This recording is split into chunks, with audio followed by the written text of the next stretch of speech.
عذاب خداوندی، وہ قوم جس کے چہرے کو مسخ کر کے بندر بنا دیا گیا۔ بنی اسرائیل کا شمار اس قوم میں ہوتا ہے جس میں سب سے زائد انبیاء مبعوث ہوئے ہیں، تاہم مختلف حوالوں سے معلوم ہوتا ہے کہ اسی قوم کے افراد نے سب سے زیادہ احکامات خداوندی کی نافرمانی بھی کی ہے، جس کی وجہ سے یہ مطعون ہوئی ہے۔ حضرت داؤد کے دور میں ہی بنی اسرائیل نے احکامات خداوندی کی کھلم کھلا خلاف ورزی شروع کر دی تھی۔ احکامات خداوندی میں ایک حکم یہ بھی تھا کہ وہ ہفتے کے روز شکار نہ کریں اور نہ کوئی خرید و فروخت کریں۔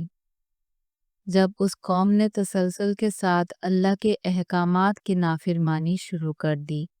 تو بطور آزمائش مچھلیاں احکامات خداوندی کے تحت ہفتے کے دن دریا کے کنارے پر پھرتی تھی،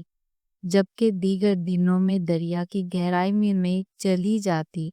اور ان کے ہاتھ نہ آتی۔ آخر یہودیوں کو ان کو دھوکہ لالچ آ گیا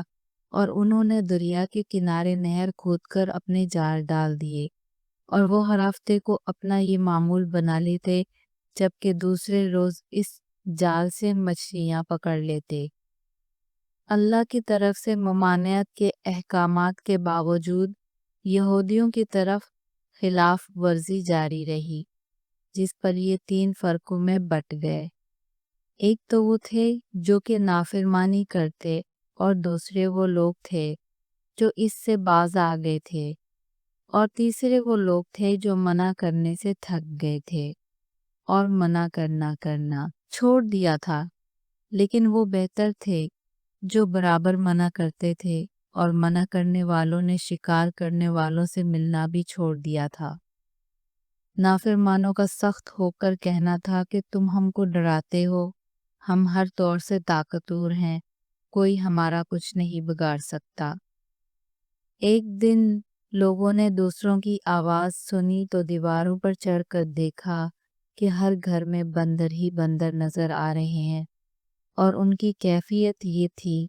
کہ وہ اپنے قرابت داروں کے پاؤں پر سر رکھتے اور رونے لگتے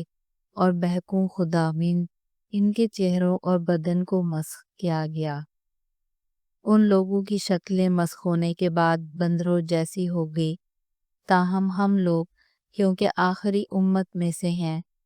اس لیے ہماری قوم کے گناہوں کے باوجود چہرے تو حضور کی دعا کی بدولت مسخ نہیں ہوں گے، لیکن گناہوں سے متعلق آخرت میں حساب ضرور دینا پڑے گا۔